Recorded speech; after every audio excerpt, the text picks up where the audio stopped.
A análise técnica é difícil. Se você não tiver algum tipo de clareza e não analisar as coisas certas, não durará muito no jogo de negociação.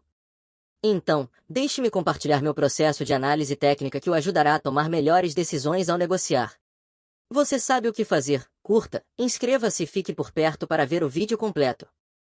Comece a pensar em termos de desequilíbrio de oferta-demanda. Não importa se você usa indicadores ou se confia na ação do preço, é melhor começar a pensar em termos de desequilíbrios de oferta e demanda.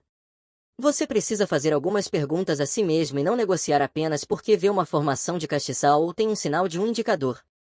Tente entender por que o preço está se movendo em uma direção, quais são as forças por trás desse movimento.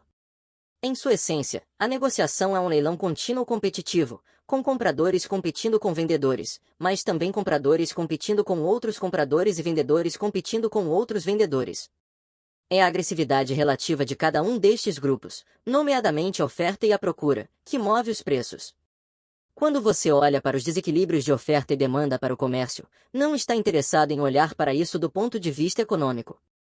Em vez disso, você está interessado em ver como essas mudanças na oferta e na demanda afetariam o movimento dos preços e a força do movimento, e entender melhor se vale a pena fazer um movimento ou não.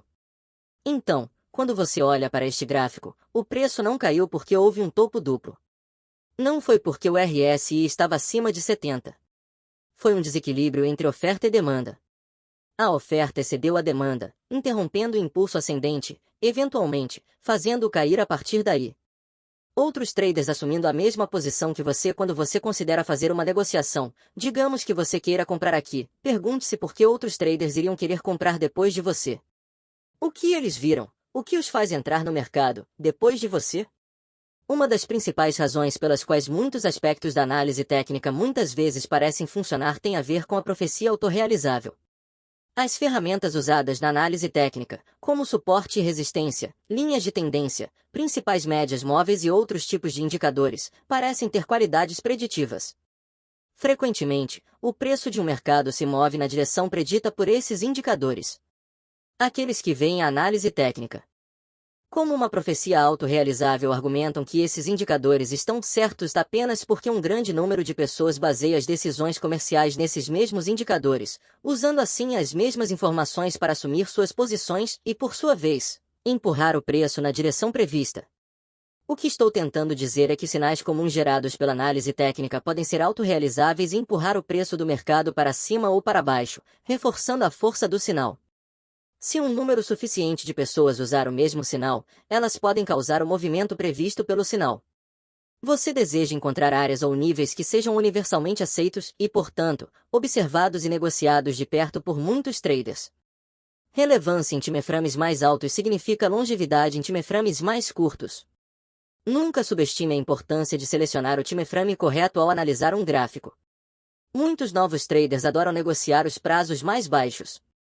Não estou dizendo que isso é ruim, mas a realidade é que uma análise de time frame menor gera sinais de baixa qualidade. À medida que você avança nos prazos, cada vela contém uma quantidade maior de informações.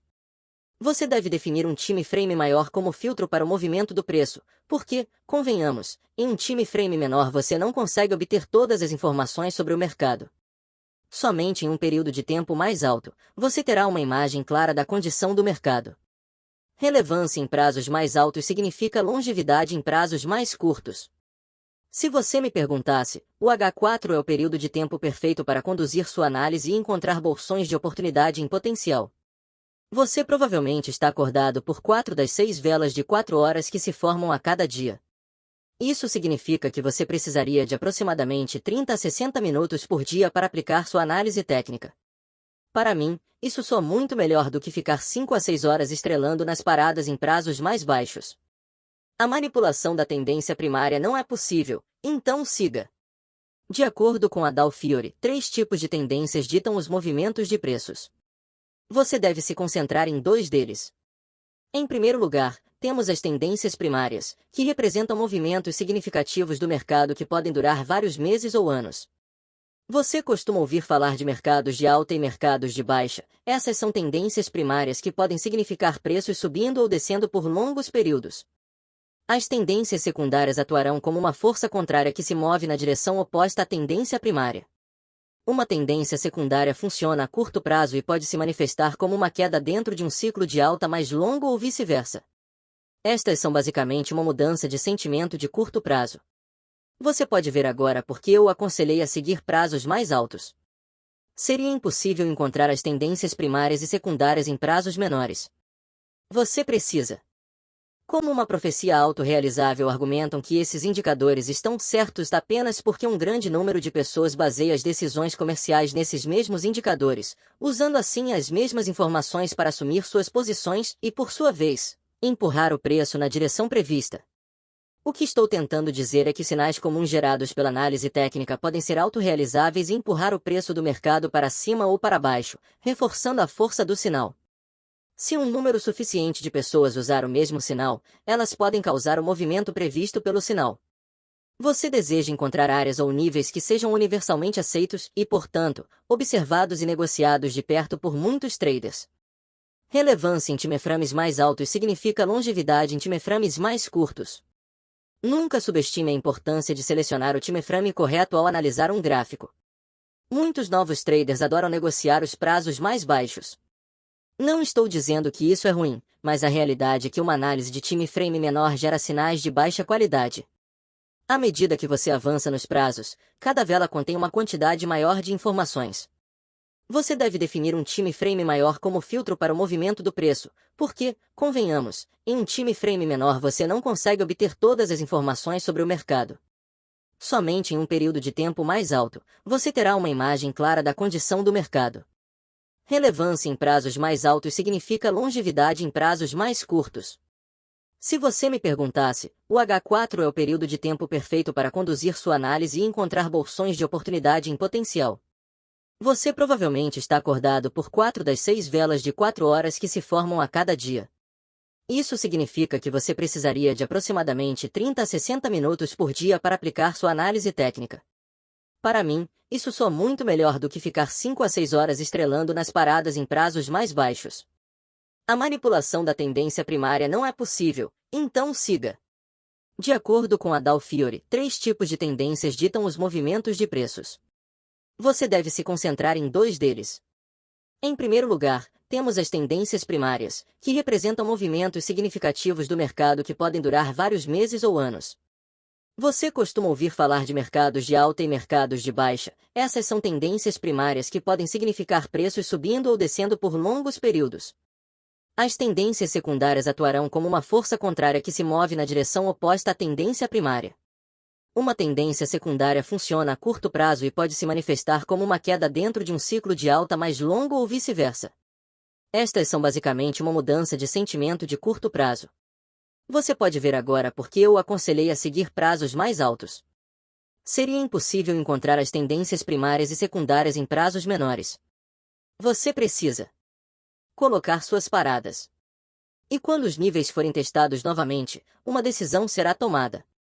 O resultado aqui pode ser uma quebra de nível ou uma reversão. Você precisa começar a prestar atenção em vários níveis do mercado, como a máxima mínima atual e anterior do dia. Triângulos e cunhãs, altos e baixos dos pregões, aberturas de mercado são outras áreas de interesse. Você definitivamente deseja contabilizar todos esses elementos como parte de seu plano. Ferramentas líderes, não atrasadas. A maioria dos técnicos está usando ferramentas atrasadas em suas análises.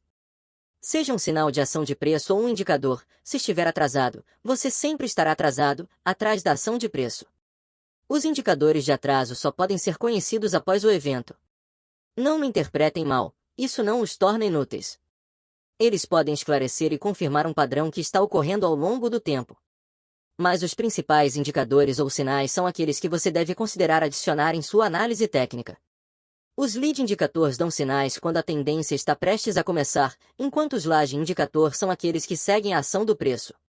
Ambos os indicadores de avanço e atraso têm seu próprio conjunto de desvantagens. Os indicadores antecedentes tendem a reagir aos preços rapidamente, o que significa que eles são propensos a sinais falsos. Indicadores atrasados são lentos para reagir e também podem dar sinais falsos. Meu indicador principal favorito é o volume porque comunica os envolvimentos do dinheiro inteligente.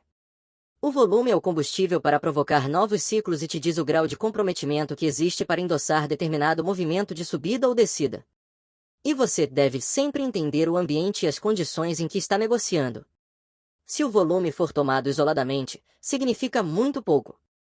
É somente ao contextualizar os movimentos recentes de preços e sua evolução de volume, que ele começa a contar a história completa, desenrolando-se barra por barra. Pontos de pivô, retrações de Fibonacci, divergências, oferta e demanda são outras ferramentas importantes que você definitivamente deve adicionar ao seu arsenal. Vela de sinal vs vela de gatilho. Há uma diferença entre uma vela de sinal e uma vela de gatilho. Se você não consegue diferenciar esses dois, isso pode se tornar um problema. Uma vela de sinal pode aparecer quando algo muda em um gráfico. Talvez o momento tenha mudado, ou haja uma quebra de estrutura, ou haja algum tipo de divergência. Algo mudou na recente ação do preço. Uma vela de gatilho é uma vela que ocorre após a de sinal.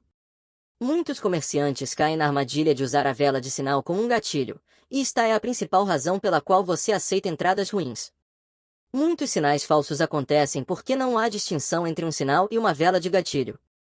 Por exemplo, você vê um bom rally para cima e tem uma retração e pretende ficar comprado. E você encontra esta barra de alfinetes, com um grande pavio, e você considera isso uma vela de gatilho e você entra. E então você está impedido. Mas aquela era uma vela sinalizadora. Ele disse a você que os touros entraram agressivamente no mercado. Que algo pode acontecer, mas não foi uma compra instantânea. A vela de gatilho ainda precisa ocorrer para você entrar na negociação. Uma vela de gatilho pode estar no intervalo da máxima ou no fechamento da próxima vela de alta, se for validada por volume. Ou você tem uma quebra de estrutura, com o mercado mudando de máximos mais altos, mínimos mais altos, para mínimos mais baixos e máximos mais baixos. Este é o sinal de que a tendência pode estar mudando, mas este não é o gatilho que você precisa para entrar em uma negociação curta. Você precisa de outra vela, para confirmar isso. Então, faça a distinção entre essas duas velas. Elimine o ruído de seus gráficos. A análise técnica pode ser complicada pelo chamado ruído de mercado. Este termo refere-se a flutuações aleatórias do preço, aquelas que não têm nenhuma lógica ou volume por trás delas. O ruído do mercado é simplesmente todos os dados de preços que distorcem a imagem da tendência atual. Isso inclui principalmente pequenas correções e volatilidade intradiária. Como resultado, é natural estar em uma busca constante de maneiras de reduzir o ruído do mercado, para tornar seu impacto prejudicial o menor possível. O ruído do mercado está em uma relação inversa ao grau do time frame. Quanto maior o período do gráfico, mais calmo é o preço. Por exemplo, falamos anteriormente, o gráfico H4 pode fornecer uma melhor compreensão da situação geral do mercado do que o período de 5 minutos. Em outras palavras, a escolha certa de um período de tempo ajuda a remover o ruído do mercado. Próximo, você precisa de ferramentas técnicas que possam lhe dar uma vantagem ao lidar com o ruído do mercado. Essas ferramentas ajudarão a focar na tendência e acompanhá-la por um longo período de tempo. A primeira ferramenta que vem à mente também é a mais simples, uma média móvel. Quanto maior o período da MA, maior o intervalo de flutuações.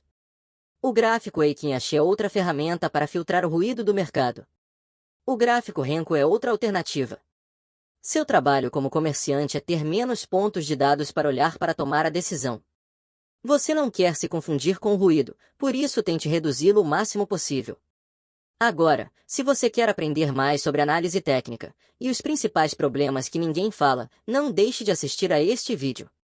E confira nosso programa de academia, se você quiser melhorar ainda mais sua negociação. Até a próxima vez! Essas ferramentas ajudarão a focar na tendência e acompanhá-la por um longo período de tempo. A primeira ferramenta que vem à mente também é a mais simples, uma média móvel. Quanto maior o período da MA, maior o intervalo de flutuações. O gráfico Eikin-Ashi é outra ferramenta para filtrar o